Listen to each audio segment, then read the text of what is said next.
Olá, é um prazer estar de volta com você para mais uma edição do nosso podcast Sem Papas na Língua.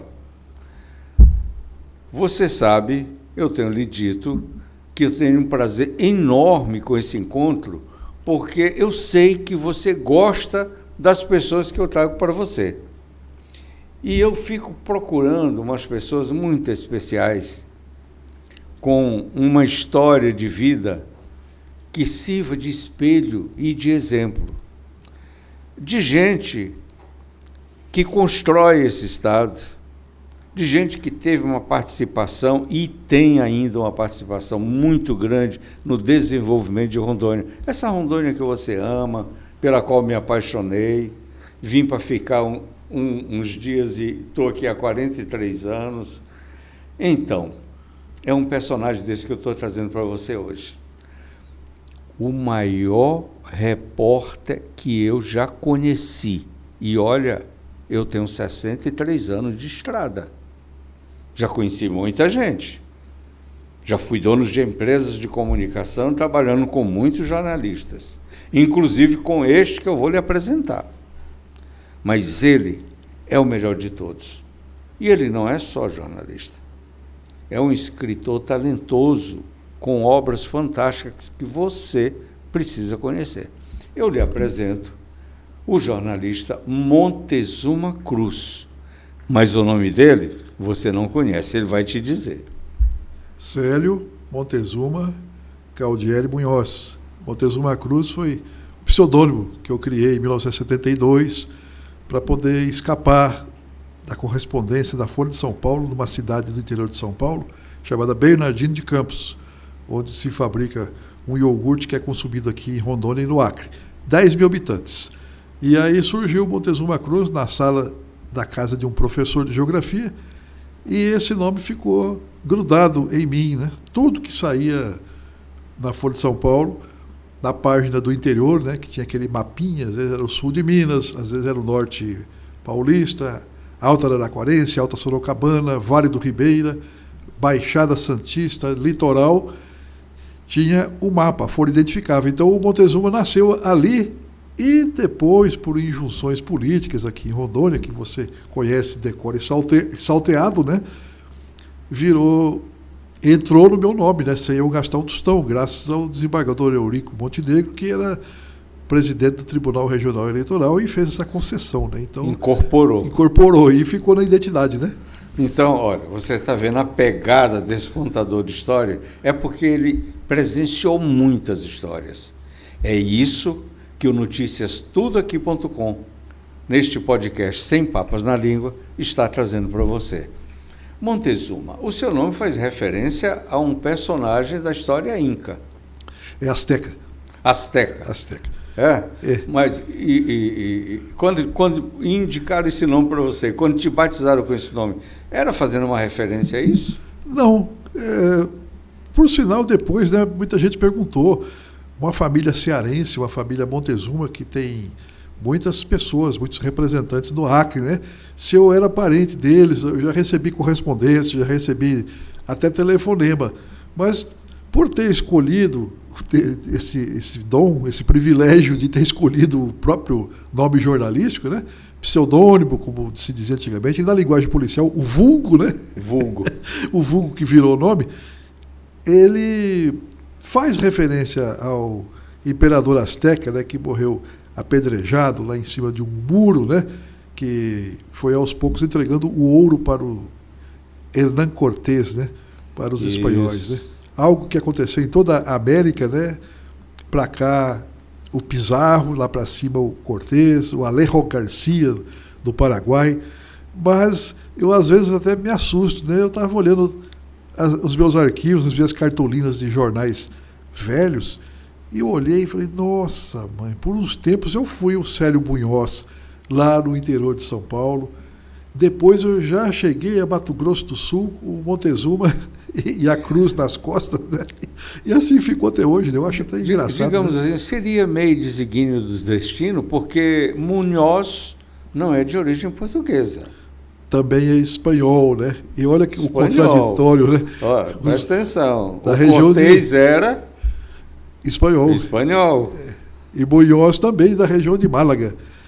A avó que eu não conheci, Dona Maria Elódia Navas, e o avô José Moreno Munhoz, com um tio em cima do N, né?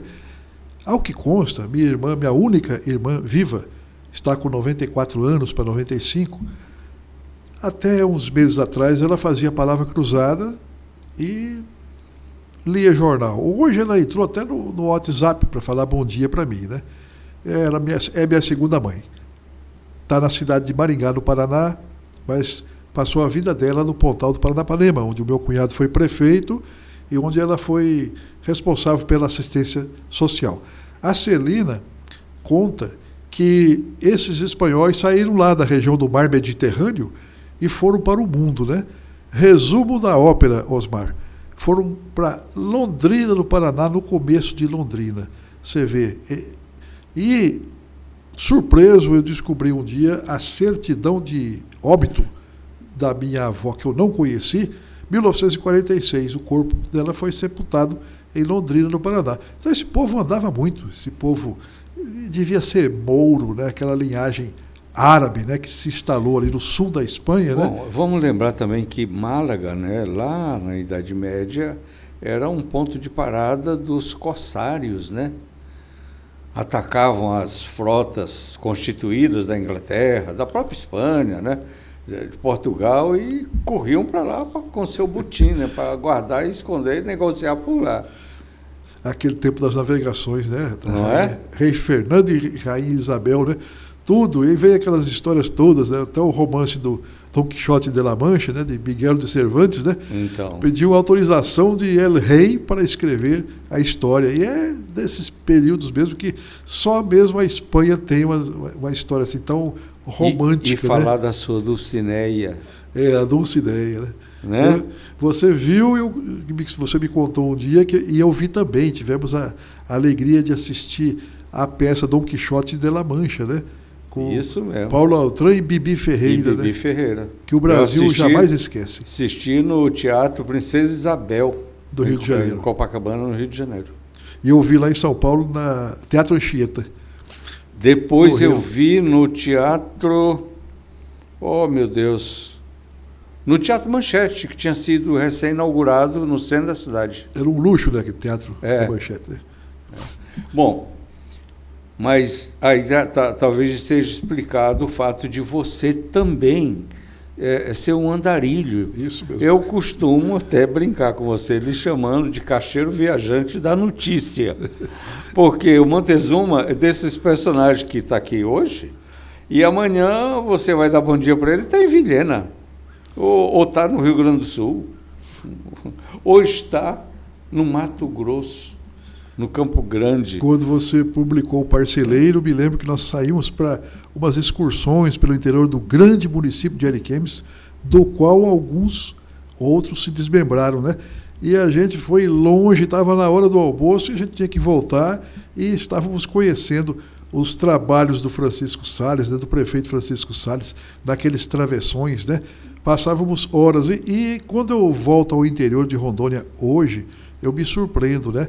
Você fala daquele restaurante Pá Caçada, do Pau do Fuxico, que era o alto-falante que transmitia utilidade pública e anunciava o cartaz do Cine Sete Irmãos, cartaz cinematográfico, anunciava o filme e anunciava também, dava notícias, né? Dava. De vacinações, né? De vacinação, e muitos recados, né? O Pau do Fuxico ficava em frente da rodoviária, na Avenida Tancredo Neves. Essa rodoviária tinha um hotel, embaixo era lanchonete, aquele espaço, né? E em cima era um hotel. Foi onde eu me hospedei na minha primeira noite de Ariquemes. Nossa. E me espantei que ao descer o chão era todo cheio de serralho de madeira. Por quê? Por conta da lama, do barro. Era do Cici. O hotel era do Cici, a rodoviária era do Cici, e o Pau do Fuxico era do Cici, que não era jornalista, não era comunicador, não era influencer, não tinha nada disso, mas foi o cara a implantar o primeiro veículo de comunicação, digamos assim, em Ariquemes. Sábado passado, eu estava almoçando uma feijoada, se não me engano, restaurante Caiçara, em Ariquemes. Voltando de Ji-Paraná, onde reencontrei o nosso célebre Camata, que estava inteirando 80 anos, no sábado, né? Isso foi na sexta. Saí do escritório do Dr. Ivan Machiavelli, fui entrevistá-lo, um dos advogados dos anos 80, né? Foi dirigente da subseção da OAB, né? Aí fui lá na rádio, fiquei sentado lá esperando o Camata. A secretária, o Camata está por aí. Voltamos, conversamos sobre a Gleba G, ele conversou a respeito do Teixeirão, contou que o Teixeirão pousou de helicóptero no pátio da rádio, porque foi tirar uma teima com ele, de uma foto que tinha saído do Alto Madeira. Alto Madeira publicou uma foto, era aquele célebre clichê que hoje está na internet ainda, na fotografia dele na janela do trem. Aí fofocaram para o Teixeirão que o Camata tinha dito que ele chegou a Gleba G de trem da Madeira Mamoré. Então aquilo soou como uma ofensa, né? E ele foi lá e o Camata falou, não, falaram para o senhor, mas não é verdade, era o fake daquele período dos anos 80, né? Mostrou para ele a gravação, né? Naquele tempo tinha a fita, né? Existia até um órgão, se não me engano, era o Dentel, né? Que fiscalizava era o Departamento de Telecomunicações, né? O conteúdo das emissoras, tinha que ficar gravando 24 horas, né? Hoje está tão rápido que não dá nem tempo, né? Hoje não dá mais tempo. Mas aí eu almoçava e Dona Tereza, uma senhora antiga em Ariquemes, estava à mesa. Aí ela falou das mudanças da cidade, das transformações, e eu fiquei lembrando, né? Das famílias. Aí lembrei daqueles nomes que você conhece, né? Cadê os Daltiba, né? E aquela loja comercial que é Corbélia, Supermercados Corbélia. Era comercial Corbélia, depois supermercado Não é um comercial que a gente tá, mas é um resgate histórico, né? Sim. Mas eu vejo assim que as cidades mudaram completamente. Cacoal, Ariquemes, falei daquele restaurante Pacaçada, que você me lembrou outro dia o nome, né? Aí eu lembrei em Cacoal, cadê o Hotel Amazonas e onde está aqui a churrascaria gaúcha?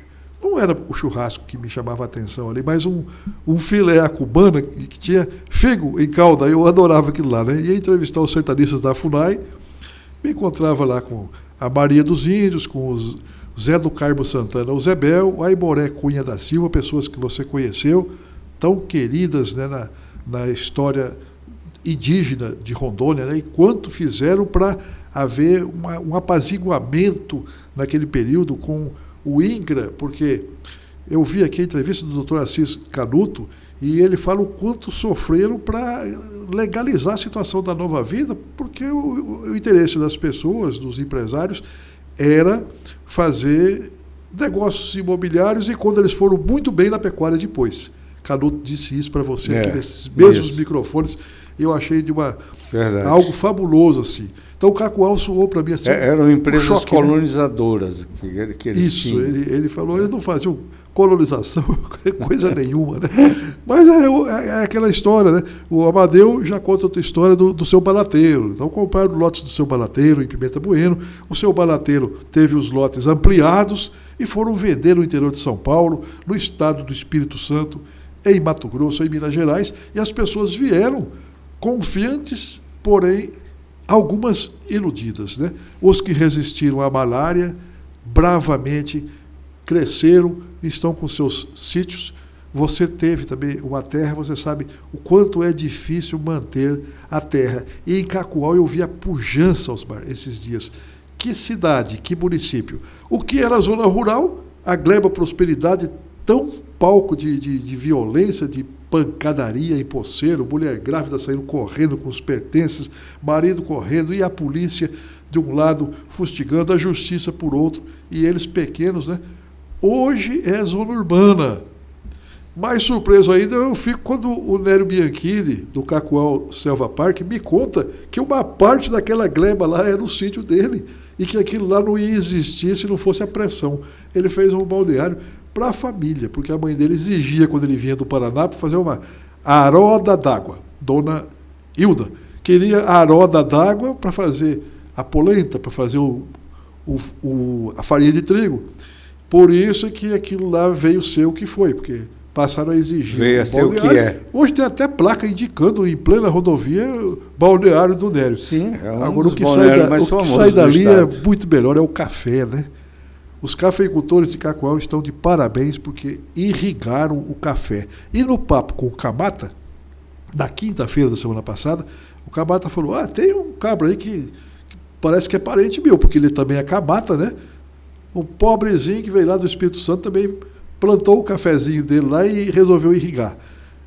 A surpresa que o repórter tem, Osmar, é de ver como é que 100, 150 quilômetros de fios, um fiozinho tão estreito, consegue aguar planta por planta com uma qualidade X e com um resultado Y. Vai esse café para a Europa, os chineses acompanham e os coreanos também. Dia a dia, por satélite, acompanha o andamento da lavoura em Cacoal. Então, realmente, nós passamos mais de 4 décadas desse jornalismo que nós fizemos com tanto carinho e que você fez nas páginas do Parceleiro, o único que conseguia circular de Vilhena a Porto Velho, o único que o governador lia para tomar conhecimento de situações que ele não conhecia, seja no Ouro Preto, seja no Colorado do Oeste. Às vezes até de coisas do próprio governo dele, que estava acontecendo aqui, e ele lá no interior não sabia ainda, ele via no Parceleiro. Você se lembra das Poucas e Boas? Sim, claro. Você fazia aquilo já no anoitecer da edição, terminava o Poucas e Boas, e agora eu quero lembrar de uma história muito interessante, que você me deixou hoje assim, emotivo. Você tinha uma secretária do lar, que era secretária Dólar também, né? Uma menina cujo nome eu não me lembro no momento, mas ela via você numa máquina de escrever e eu noutra, numa máquina de datilografar. Não sei se os jovens jornalistas de hoje conhecem a máquina de datilografar. A gente faz um esforço para eles conhecerem até o telégrafo, né? Mas já está passando do tempo. Daqui a pouco eles vão perguntar o que é o WhatsApp, né? Imagine daqui a 10, 20 anos como é que vai ser. Mas bem, e ela olhava para um, olhava para outro. Aí, na época, estava fazendo uma limpeza, naquele período, estava fazendo a limpeza da tua casa, naquela ocasião, a limpeza da sua casa, e ela perguntava, o que é que vocês estão fazendo aí? Dá licença que eu quero limpar. Nós estamos trabalhando. Trabalhando? Esse Montezuma, esse cabeludo, não tinha um cabelo comprido, um cavanhaque, fica aí, tec, e que trabalho é esse aí? Que moleza é essa? Né? E dali nós estávamos, né? Noticiando. Né? Eu estou tentando lembrar o nome dela, rapaz, não estou conseguindo, estou vendo o rosto dela. Olha, personagem muito legal. Era na varanda. Você preferiu trabalhar na varanda, que era tinha mais iluminação, era melhor na minha casa, né? Em vez do jornal, ali você se concentrava. E colocamos uma mesa na varanda para você trabalhar. E ela ia limpar a varanda.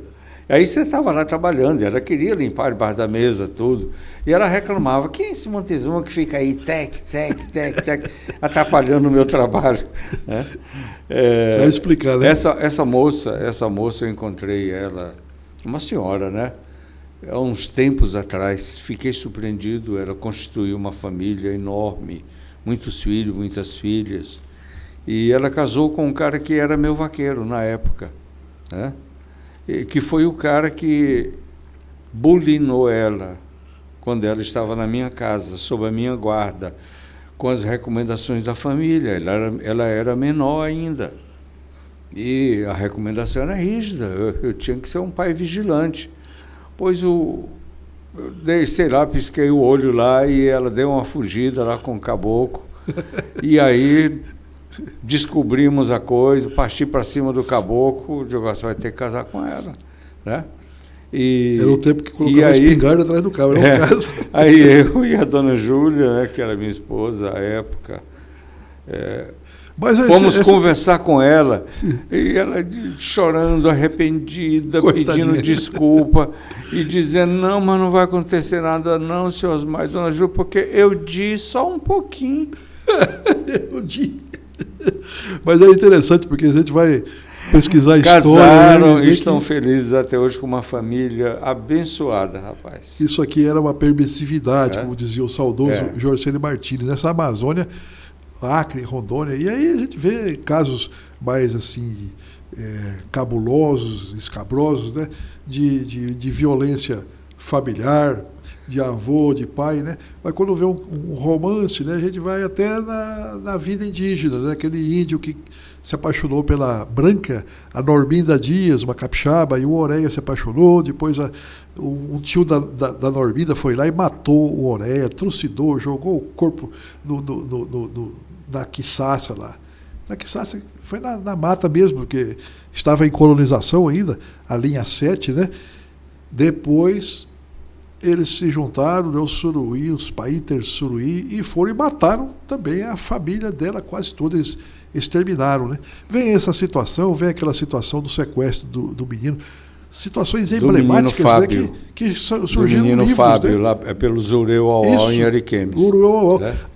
Mas tempos depois que eu fui ver que a divisa dos municípios, né, eu não sabia que havia Jaru e Ariquemes, que o Uruauau vem até ali, era o território, o vasto território deles, né? Hoje é que está mais regulamentada a situação, porque naquele tempo não tinha, a demarcação era demorada, né? Não, e o INCRA, no projeto de Marechal Dutra e no Burareiro, avançou dentro da área deles. Uhum. Né? O travessão B80, que limitava o projeto Burareiro, né? Já com o município de Jaru, numa área que tem um nomezinho também que eu estou esquecendo. Ali, aquela área era do Zureu Auau. E o INCRA sentou colonos ali. Não sabiam, né? Na linha C80. Aí veio a consequência. Que é a região que deu origem ao Cacaulândia. Olha só, estou sabendo hoje. Que deu origem ao Cacaulândia. Tanto que depois, décadas depois, essas pessoas foram desapropriadas, foram tiradas de lá. O governo federal tirou essas pessoas num ato cruel, porque eles não escolheram ir para lá. Eles foram colocados lá pelo governo federal. Lá, né? Receberam títulos, fizeram empréstimo. Eles tinham que derrubar e desmatar, senão perdiam o direito de ficar com a área. Você lembra como é que eram as regras nessa época? E a pessoa, depois de anos constituindo, com lavouras implantadas, animais, a vida toda assentada ali, sai e fica esperando uma suposta indenização que acho que até hoje não saiu para ninguém. Em matéria de indenização... Aliás, eu estou vendo essa mesma coisa absurda acontecendo hoje, nestas áreas de reserva, e principalmente nestas 11 que foram constituídas no final do governo Confúcio. Entendeu? Que, aliás, recentemente, eu entrevistei aqui o secretário da SEDAM, e ele me esclareceu que das 11, 2 já existiam. Na verdade, o Confúcio criou só 9 áreas novas. E Rio Pardo existia já, né? Não, onde tinha mais gente, onde tinha mais colonos, mais pessoas antigas lá. Rio Preto, aqui perto do Baixo Madeira, Rio Preto já existia. Sabe, né? Nós sabemos, principalmente os políticos foram grandes estimuladores da invasão dessas áreas. Para criar uma área depois que ela já tem pessoas... Porque com isso eles também angariavam votos. Marina Silva com fez isso muito depois isso, eles também obtinham terras. Entendeu? E já prometendo lá na frente regularizar, e regularizou de muita gente. Terras devolutas. O Amirlando... O governo se aproveitou disso, vendendo... como é que é? Coletando impostos dessas pessoas, naquilo que eles consumiam, que compravam, que investiam e tudo. Osmar, eu assisti uma reunião uma vez no Ministério, na sede do INCRA, em Brasília, quando eu assessorava o Amirlando, eu vi ele debatendo energicamente não com o presidente do INCRA, mas com o chefe do INCRA, a respeito daquelas AOs, autorizações de ocupação. Muitas AOs foram dadas e essas AOs se tornaram um verdadeiro instrumento assim, de poder. A pessoa tinha uma autorização daquela, dificuldade para qualquer um lutar contra uma autorização de ocupação, porque era uma espécie de título. Naquela época, a AO já permitia que você obtivesse financiamento bancário para tocar a sua área. E agrícola também, né? Sim. Aí o Amadeu Machado contou outro dia que o INCRA precisou comprar umas terras na região do Colorado, lá em Gleba Corumbiara. Ele falou, olha, foi difícil para fazer aquilo. Mas aí que eu fui entender que o capitão Silvio Farias, Gonçalves de Farias, também teve essa dificuldade, né, na coordenação. Ele era coordenador regional, né, para a Amazônia Ocidental, mandava até no Acre, né? E precisaram comprar a terra porque eram de antigos seringalistas, e os antigos seringalistas, na deles, né, eles não entregaram o ouro assim como o Montezuma entregou no México, não, né? Eles lutaram com unhas e dentes, né? Nós temos casos famosos aqui de Samuel Garcia, né, dos Santos, em Guajará-Mirim, o senhor Joaquim Pereira da Rocha, em cujas terras foi descoberta a casterita, né, o minério de estanho, né? Muitas indenizações vieram. Então, o Amadeu conta histórias, e ele contou outro dia de um conhecido nosso, que nos cumprimentava, que a gente apertava a mão dele na rua também. E esse seringalista, eu sou o dono do Muqui e quero aquele povo fora de lá com urgência, senão eu vou escorrachar com todo mundo. Aí diz que o capitão Silvio, segundo o Amadeu relata, ouviu e foi chamado. O capitão, vem aqui na sala, que tem um homem brabo aqui, né? Aqui já é por minha conta, né? O brabo. Mas a situação foi essa. Ele colocou os dois cotovelos na parede, assim. 1 minuto depois dele ter pronunciado, do seringalista ter pronunciado a palavra, aquilo tudo é meu. Eu tenho esse seringal. Aí ele colocou os cotovelos na parede, na porta, e disse assim, tinha. Ou seja, o Amadeu reproduzindo a maneira como eram negociadas as terras naquele período. Porque se for ver as escrituras, vem de longe, né? Vem de longe. Então ele explica uma coisa que nós, repórteres, na época, não conseguimos entender. A diferença entre ocupação e grilagem. Uma coisa é a grilagem do grilo, né? Coloca numa caixa um documento para o grilo picar, para ter sentido assim, de documento antigo, né? E o outro é a pessoa dessas glebas aí, que algumas viraram áreas ambientais e até hoje ninguém resolve, e vai resolver quando, né? É uma situação difícil. Mas eu ia te perguntar uma coisa nesse sentido aí, mas eu vou pular essa parte.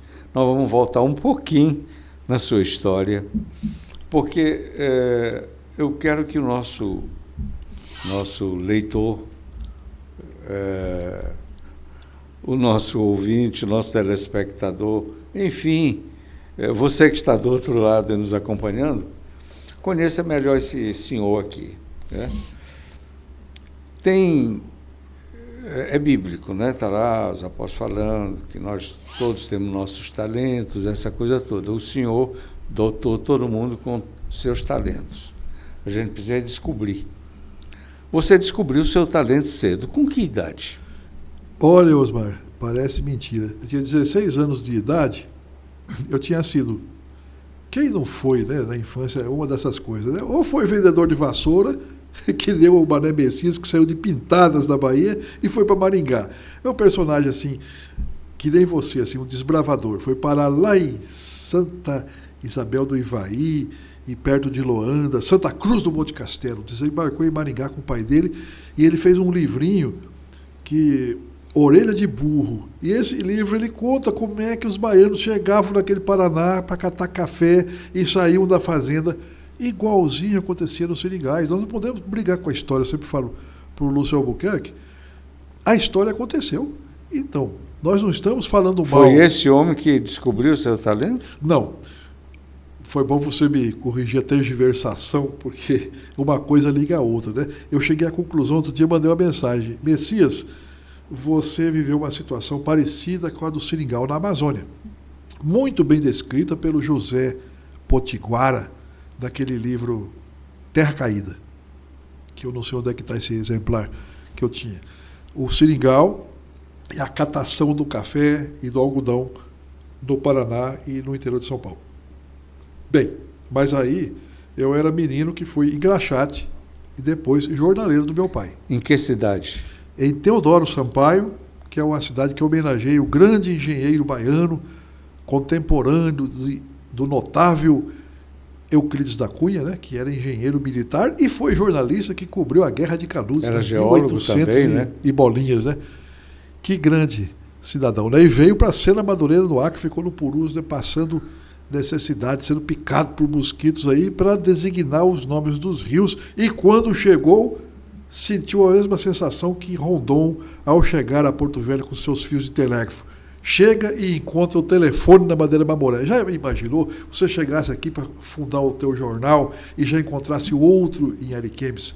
Dá um frio impacto, espinha, né? Mas você veio, viu e venceu, né? Agora veja o Euclides da Cunha. Chega ao Acre e o negro Manuel Urbano da Encarnação, que muito acriano não sabe quem é, não sabe quem foi, já tinha dado nome aos rios que vinham do Peru.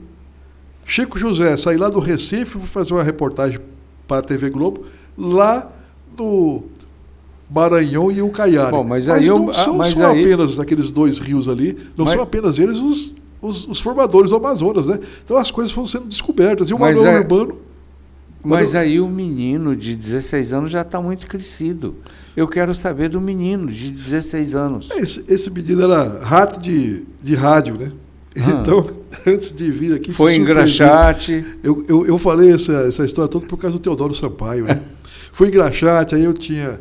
Sapato era 5, a botina era 10 e a botona 15. Enfiava os papelão aqui para não sujar a meia do sujeito, daí engraxava. Agora tinha o famoso Agamenon, o Ismael, que foi goleiro do time de futebol da cidade, lá do Saci Futebol Clube. E esses tocavam samba com o pano, né? E eu não conseguia fazer isso aí. Mas minha mãe me deu... Com a flanela. Quando a caixa ficou pronta... Eu escutei muito samba batendo no meu sapato. Os bons engraxates. Aí minha mãe me deu flanela, me deu nuguete, me deu a ODD e eu fui engraxar. Mas daí eu ia para a cidade de Presidente Prudente, visitava uma tia italiana, Catarina Lunardelli, e eu ia para o jornal do Neif Tayar lá, voltava tudo sujo de tinta, ia para o Correio da Sorocabana. Mas você sujou tua camisa nova e eu queria aprender tipografia. Eu não queria apenas... você se encantava com a gráfica. Com a gráfica, do jornal. No fundo eu seria um gráfico. Da mesma forma, quando eu engraxava, eu tive um sonho, um sonho que não realizei, né, de ter uma sapataria. Olha só como é que são as coisas, né? E a minha mãe mandava eu ir à cidade de Presidente Prudente buscar flores, aqueles antúrios, para ela colocar num pequeno jardim que ela tinha. E a tia Catarina se espantava com a minha roupa suja de graxa, e dali o Neif já falou, vai escrevendo alguma coisa aí. Eu comecei a escrever esporte. Então eu falei, não é nenhum demérito, né? Começar a fazer esporte, não tinha nem passado uma delegacia de polícia ainda. Quem foi, né? que pediu? O Neif Tayar. Era um jornalista, que uns 3 anos que ele faleceu, em Presidente Prudente. Ele era o dono do jornal? Dono do jornal A Região. Antes dele, o Correio da Sorocabana já tinha me nomeado. O fato de você ficar ali bisbilhotando a oficina chamou a atenção dele. Chamou a atenção, mas eu querer conhecer era coisa minha mesmo. Não tinha nada que mexer naquilo, que saía tudo sujo de graxa, né? Naquela cidade bonita, as pessoas olhavam assim, o que esse rapaz aí está todo sujo de tinta, né? Eu ia lá aprender com os gráficos. Antes, o Zé Maria de Souza, do jornal Correio de Sorocabana, pertencente ao pai dele, seu Gabrielzinho Octávio de Souza, um cearense que chegou em 1944 para 45 em Presidente Prudente. Quando os trilhos da Sorocabana chegaram ao Presidente Prudente, ele já estava lá com o seu jornal. Então, eu era correspondente em Teodoro Sampaio. Fazia o esporte em Teodoro Sampaio. Ia nos vestiários... que o jogador está... Qual é a substituição que o senhor Arlindo vai fazer naquele... Você era bom de redação na escola? Eu fui razoável. Eu olhando meus boletins, alguns que eu tenho guardado, as minhas notas eram 5, 6 em português. Porque correspondente tinha que escrever, né? 8 ou 9 em geografia e péssimo em matemática, nem vou dizer. Só que eu fui desenvolvendo, fui aprendendo aquilo ali e o meu pai me pagou com dó de eu entregar tantos jornais para ele, colaborar no escritório de contabilidade, muito menos Eu não aprendi datilografia, eu fiz com 2 dedos e até hoje dedógrafo, né? Catabilho, né? Aí ele me pagou um curso por correspondência no Instituto Técnico Profissional do Rio de Janeiro, meu pai. 15 cruzeiros por mês para aprender lições de Carlos Risini e de tantos outros a respeito do jornalismo brasileiro. Jornalismo do tempo do Império. E aquelas lições vinham observações. Não tinha história de nota comprada, não. Quando eu não aprendia, vinha em vermelho, assim. Releia essa lição. Uma das lições que eu me lembro... Não tinha como colar, né? A revisão no Brasil, né? Começou no jornal Gazeta do Rio de Janeiro. Não tinha como colar. Veio uma... E na sua casa tinha um ambiente de leitura? Seu pai tinha uma sala que ele usava para uma bibliotecazinha, os clientes dele, né? E um escritório de contabilidade, né? Chamava-se Exatidão, escritório. Tem até hoje lá. Poderiam pagar royalties para a família, mas ninguém reclamou, né? Então, eu lia o jornal, entregava o jornal, lia ao lado dele ali, pouca conversa, ele não era de muita conversa, não. E ia aprendendo com a leitura do jornal Estado de São Paulo, que era 1 quilo de jornal naquele tempo. Com tanto classificado, né? Do cachorro perdido à venda de fazenda, né? O Estadão tinha, né? E entregar de bicicleta tinha que fazer umas 10 viagens, para entregar um pouquinho, umas 30 páginas do primeiro caderno, do segundo, depois do terceiro caderno, do quarto. Olha, você está ouvindo o relato da origem existe isso aí, né? De um grande profissional da comunicação dessa região norte do Brasil e do próprio país, porque ele tem o mesmo nível de qualquer grande profissional ainda em atividade em qualquer grande cidade brasileira. Nós estamos descobrindo aqui como que nasceu este profissional, né, tão requisitado, que já esteve em tantos lugares, que eu estou querendo que ele chegue para nos contar essa andança dele, essa peregrinação por tantos jornais e por tantos lugares, e o nosso tempo está escorrendo, feito água, então eu vou pedir para você contar essa historinha, mas acelerar um pouco. Vamos acelerar. Por onde você passou, até você chegar aqui, até ser o Montezuma que você é hoje. Então, desse ratinho de redação, né, quando eu ia para buscar as flores para minha mãe, eu ia para a rádio. Rádio Piratininga, ZYR251 da Rede Piratininga de São Paulo. Uma rádio forte. Ia na rádio 84, mais sisuda, né? O diretor quase não gostava de receber visitas. Olha, o pessoal está te observando. Então, aí eu ficava lá o dia todo, decorava até os fundos musicais dos programas de rádio. Tinha o Jaime Cunha, era um tremendo radialista, né? Tinha um programa chamado Sinal Vermelho. E ali ele noticiava tudo que acontecia na região, falava muito do Pontal do Paranapanema, né? Eu nasci por acaso em Presidente Prudente. Eu sou pé vermelho ali de Lupionópolis, do Paraná. Olha só. Minha mãe foi me ganhar num hospital em frente à delegacia de polícia de Presidente Prudente, chamado Hospital Nossa Senhora das Graças. Aí eu voltei. Meu pai tinha uma máquina de arroz naquele período. Antes desse escritório Exatidão, no Paraná, ele foi vereador em Lupionópolis e chegou a ter uma pequena empresa de ônibus em Apucarana, Paraná. Então foi pioneiro das barrancas do Rio ali. Presidente Prudente era a cidade mais próxima do lado paulista, né? Pirapozinho, Presidente Prudente, Narandiba, Tarabai. Mas eu não tenho essa verve, esse sangue paulista, porque eu saí logo.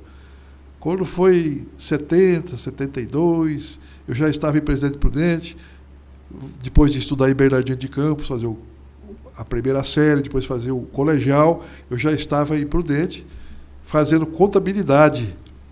Olha só, que eu seria só. Contador de quê, né? Contador de história. Isso de história. Aí o Campo Grande, Porto Velho, depois Porto Velho, daqui a pouco eu conto. Mas é assim, esse menino que você falou despertou a partir daí. Me deram algumas missões para fazer aquelas colunas esportivas regionais, né? Me deram chance de fazer matéria sobre a fonte luminosa da minha cidade, que estava em construção pelo José Natalício Santos, que era o prefeito Sergipano. Já recebendo pauta especial. Mas já pensou vocês falar de banco de jardim, de praça, né? Eu chegar a Rondônia e ter essa oportunidade, né? Aqui no Maranhão, no Amazonas e no Acre, de fazer coisas muito melhores, né? Mas o singular ali era realmente falar da cidade, do padre alemão, que depois foi motivo de um livro que eu escrevi outro dia, para Teodoro Sampaio, que circulou só lá, chamado Na Curva do Rio. Ali eu falo, um Francisco franciscano, o padre alemão, do qual eu fui coroinha, quando eu era menino, ele foi à Alemanha e chegou ao ministro Konrad Adenauer. Era o ministro alemão, o primeiro-ministro. A família dele toda morreu na Guerra Mundial, na Segunda Guerra. E mostrou que o Pontal era uma região carente no estado de São Paulo. Bom, o Pontal tinha mães solteiras, tinha anjinhos, natimortos, né, que nasciam e não nasciam, né? Tinha muita verminose, tinha muitas doenças que o projeto Rondon gloriosamente descobriu depois. Então o Pontal precisava de ajuda. E aquele repórter começou a escrever aquelas matérias da Estrada da Integração, governo Laudo Natel, né? Foi diretor do Bradesco. Né? Essa escola de Cacoal aí, eu creio que seja do tempo do Laudo Natel. Amador Aguiar, né? Os grandes banqueiros desse país, né? Fizeram ali... Mas o Natel foi governador também. Foi governador de São Paulo. Então, eu atribuo a ele a descoberta do Pontal do Paranapanema, porque antes disso aí existia o Adhemar de Barros. O Adhemar de Barros loteou o Pontal. E muitos amigos dele que receberam lotes não foram para lá. Então, quando vem aquela história do Zé Rainha, romântica, que é contada até hoje pela Universidade Unesp de São Paulo, ele chegou e encontrou porteira aberta. Teve lá alguns tiros, mas aquilo foi fantasia. Porque já existia a invasão de terra muito antes. Já existia fake news naquele tempo, né? Então os repórteres incensaram, vou fazer aqui um meia-culpa, minha máxima culpa. Tinha repórter que saía de Sorocaba, saía de São Paulo, para ir mostrar o Zé Rainha fazendo aquilo lá. Aí Fernando Henrique Cardoso liberava um dinheiro para uma cooperativa, aí a cooperativa não saía. Aí Paranacito do Paraná, os sem terra já eram muito mais avançados, produziam queijo, rapadura, produziam milharina, todas para Campo Grande, para o Rio de Janeiro. Mas em Teodoro Sampaio a coisa empacou. Quando empacou, eu já não estava mais lá. Eu já estava em Mato Grosso do Sul e só fui conhecer. A tua primeira escala depois desse aprendizado foi Mato Grosso do Sul. Mato Grosso do Sul. Qual jornal? Correio do Estado. Correio do Estado. De Campo Grande do jornal. Era da rede Chateaubriand? Não. Você trabalhou na rede Chateaubriand? Não, eu só colaborei com a Alto Madeira aqui em Porto Velho por um período, mas não trabalhei para o Chateaubriand.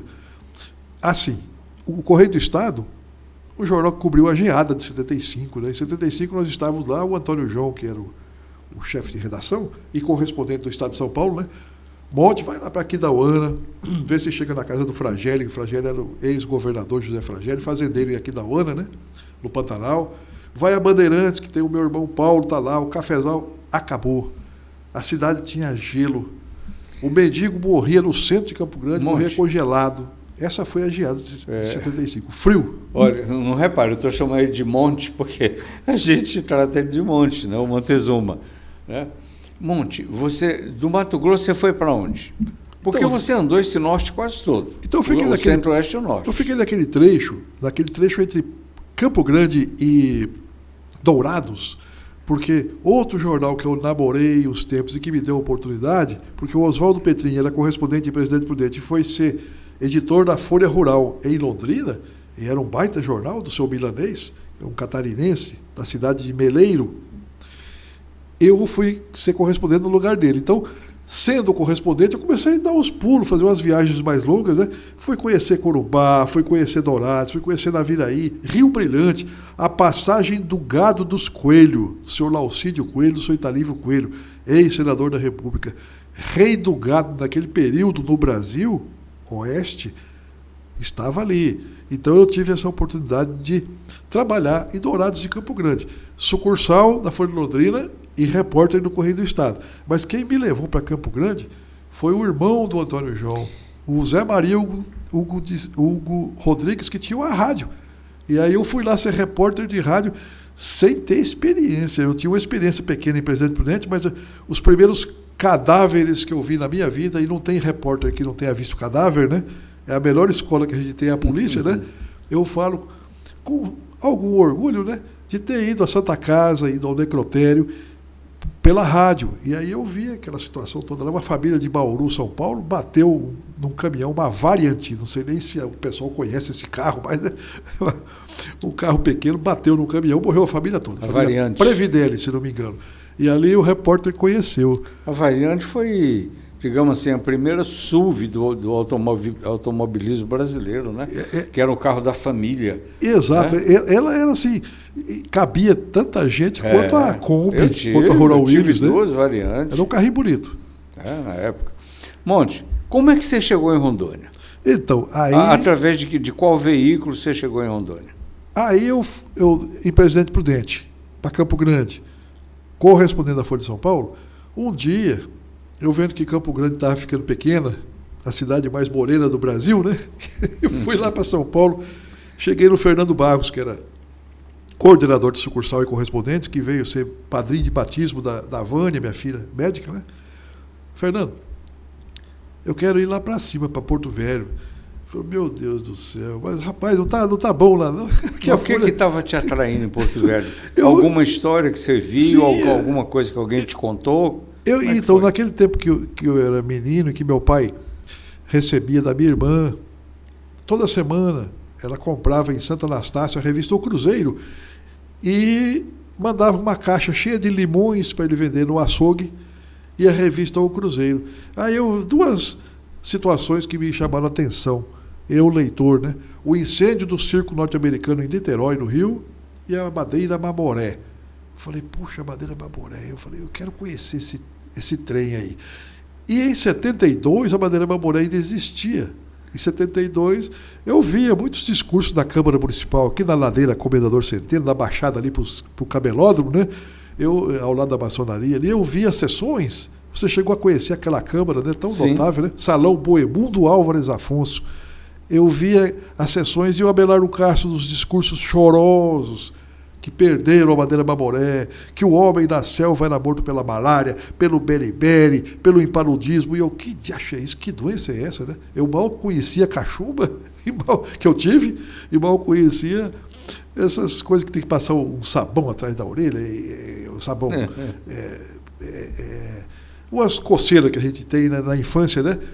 E a cachumba, todo mundo tinha medo, porque diz que a região aqui de baixo incharia, né? Então, aí eu vi aquelas reportagens e falei, eu vou para lá. E o Fernando Barros... E você seria uma pessoa rendida. Rendida, isso era o termo, rendida. Mas olha, e aí tinha também, lembrei a doença que esfregava o sabão aqui, eczema. Eu tive eczema. E tive também... Tá, mas vamos lá. Aí, as histórias daí aqui o de Fernando Rondônia, Barros a doença... autorizou, né? Pode ir. Vai por conta e risco. Eu vim, 24 anos de idade, chego aqui, meu Deus do céu, olhei aquela cabine... Magrelão, alto, cabelo comprido, barbinha de bode, parecia um bode com aquela barbinha. O Zé Ramalho nos piores dias do Brejo da Cruz. Eu saí... Namorador... Também. Olha só, eu saí para o hotel rodoviário, hoje cheio de prédios, nós passamos ali em frente agora há pouco, né? Cheio de prédios ali na 7 de setembro, ao lado da antiga rodoviária, mas antiga mesmo, de madeira, né? Aquela espelunca que se chamava de rodoviária, e o Valmir Davis dizendo que era o dono do terreno. O Valmir Davis de Moraes era um antigo amigo do ex-governador Jerônimo Santana, quando o Jerônimo Santana era deputado federal, né? Mas ali era do quarto para a cabine de telex e para o Guaporé. Então conheci o seu Emmanuel primeiro que o Roquilber Rocha. Então você chegou aqui como correspondente do jornal da Folha de São Paulo, em 1976. Aí eu vivia lá no Guaporé, rato de redação ainda no Guaporé, e sou rato até hoje, né? A gente chega ao fim da vida e aprende a cada dia nessa profissão maravilhosa que nós temos, né? Olha só o que acontece, apesar de todas as mutações, apesar desse digital que deixa a gente maluco, né? Olha só o que acontece. Seu Emmanuel Pontes Pinto dava total...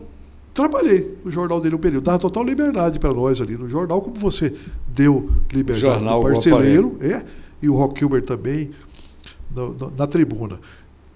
E aí o Mário Calixto também no jornal estadual. Você chegou como correspondente da Folha, mas no teu tempo vago você passou a trabalhar com a imprensa local. Exatamente. Só que o Guaporé foi Quando trabalhar você depois. chegou, já tinha o Guaporé, não tinha tribuna ainda. Tinha tribuna. Já tinha? Tinha tribuna. Tribuna, o Guaporé e o Alto Madeira. O mais antigo. Né? Eram os três. Os três. O Imparcial ainda não... O Imparcial veio depois, foi meteórico. O Imparcial não havia ainda. Circulou rapidinho e acabou. O Imparcial do Aran Santos, de Guajará-Mirim. Era um jornal de Guajará, né? Ele trouxe para cá.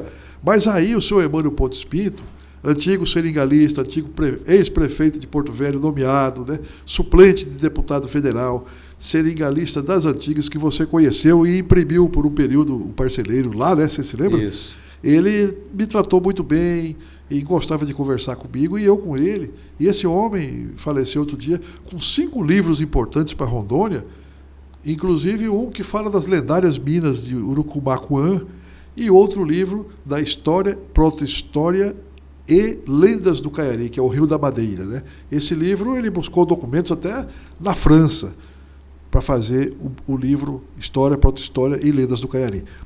E tem outros livros que eu não vou declinar o nome, que são... Ficaria aqui a tarde toda. Mas olha só o que acontece, Osmar. O seu Emânio tinha um agrônomo na chefia de redação.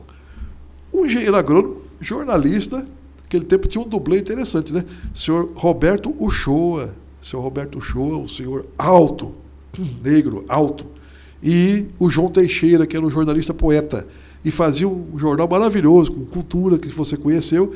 E o Alto Madeira também não perdia tempo. Tinha uma que ninguém fala mais em Rondônia. Bete Costa, depois veio a Cleomária, fez o maior encontro de escritores que essa cidade já viu. Isso, que Rondônia viu. Verdade. Justiça seja feita, não se fez mais um encontro literário, onde veio José Louzeiro e outros escritores brasileiros aqui. Tirava dinheiro do bolso, arrumava passagem, arrumava... Bom, não vamos chorar tanto, né? Mas vamos dizer e naquele tempo não tinha as academias de letras que tem hoje. Não tinha academias de letras. Hoje tem 2 academias, a gente não vê um ato nessa grandiosidade que a Cleo realizou naquele tempo. A Cleo Mário. Mas esses patrões foram patrões bons, inclusive você.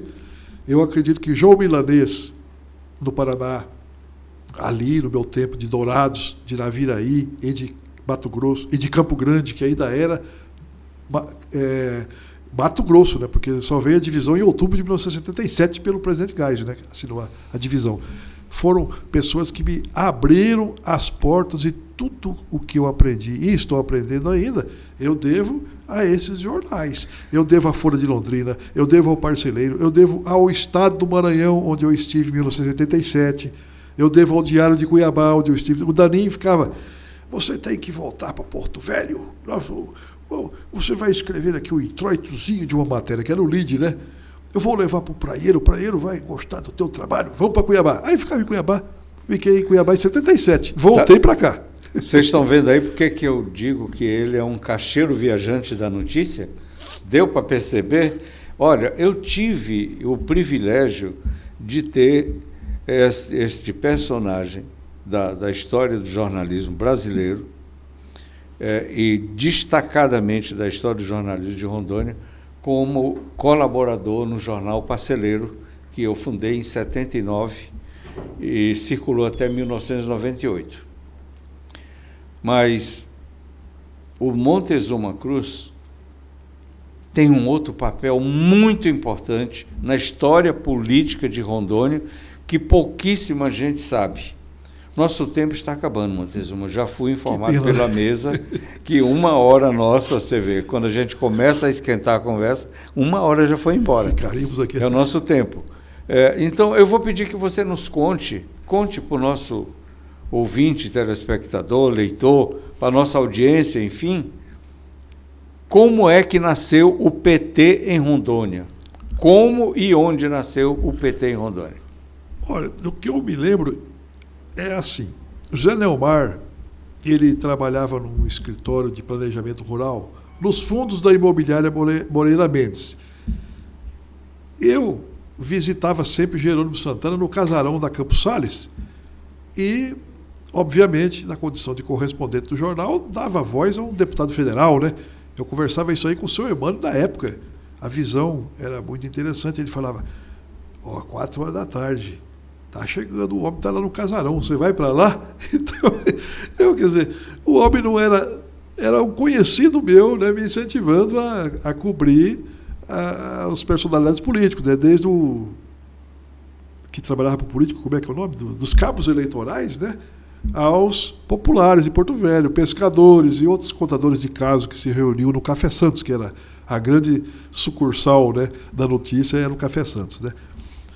Café Santos, já virou farmácia, já virou loja. Na parte da tarde, início da noite, era a fonte de informação de onde se tomava conhecimento de comprava-se pão, bebia-se um Guaranabaré, outro Chaua, e ali se conversava um pouco, e cada um para a sua redação, né?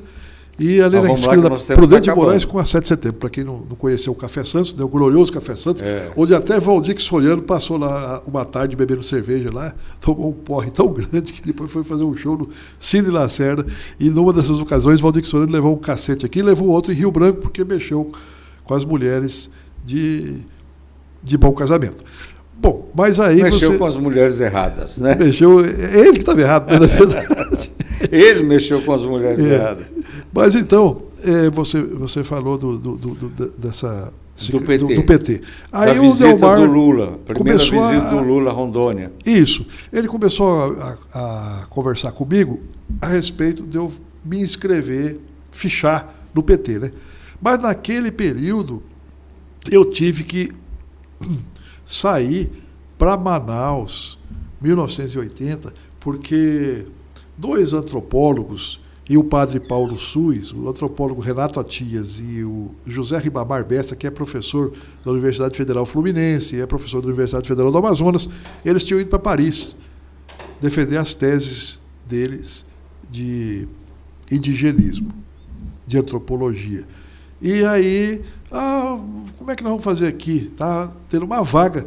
Aí eu vou chamar o Monte lá em Porto Velho, que ele gosta de índio. Olha só, gosta de índio. Não sei onde é que eles arrumaram isso aí, mas... Vamos mais direto que o tempo... Eu não tinha conhecido nem 3, 4 aldeias aqui, né? Que se chamava aldeia naquele tempo. Fui para Manaus. Voltei de Manaus depois que o partido estava formado aqui. Eu só tive a chance de ir num encontro estadual em Pimenta Bueno, quando o Zé Ibrahim, que liderou a greve de Osasco em 1969, na Cobrasma, o Zé Ibrahim foi lá fazer uma aula para os filiados do PT, uma aula de sindicalismo. E, noutra ocasião, não vou nem resumir a aula, porque ficaria muito longo. Numa outra ocasião, vem o Luiz Inácio Lula da Silva e desembarca no aeroporto de Cacoal. Não era aquele aeroporto bom que tem hoje lá. Foi para lá, tomou café na casa do Nério à tarde, comeu bolo, bebeu Toddy e elogiou um por um dos que estavam ali começando. Cabia dentro de um ônibus o número de militantes. Onde militantes, era? Em Pimenta Bueno. Em Pimenta Bueno? Na serraria do seu Abrão Benck. Quem conhece... Lula desembarcou lá. Desembarcou lá em Cacoal. E foi participar do encontro estadual. Em Pimenta Bueno. E aí teve comício. Comício do PT era em cima de caminhão, não tinha comício. E a vinda dele em Porto Velho? A vida dele, você até me perguntou outro dia, houve uma vida dele aqui, eu acredito que foi nesse período em que eu estava no Porantim, o partido. No jornal Porantim. Ele, inclusive, foi dar entrevista na redação do Parceleiro, porque nenhum outro jornal aceitava que o sindicalista fosse fazer seu proselitismo político lá, né? Eu não estava... Eu examinei bem esse período... Militar com Jorge Teixeira no presidente Vargas, né? Pertinho dali, né? Edifício Feitosa, né? Mas, Osmar, eu sei que eu me lembre do comício de Pimenta Bueno, estava o Zé Bianco, o que naquele tempo era um advogado, depois ele foi ser o presidente da Assembleia Legislativa, Constituinte, depois Legislativa, né? Estavam lá assistindo o comício do PT, e eram só pessoas do interior, pessoas assim, sem ter experiência política, né?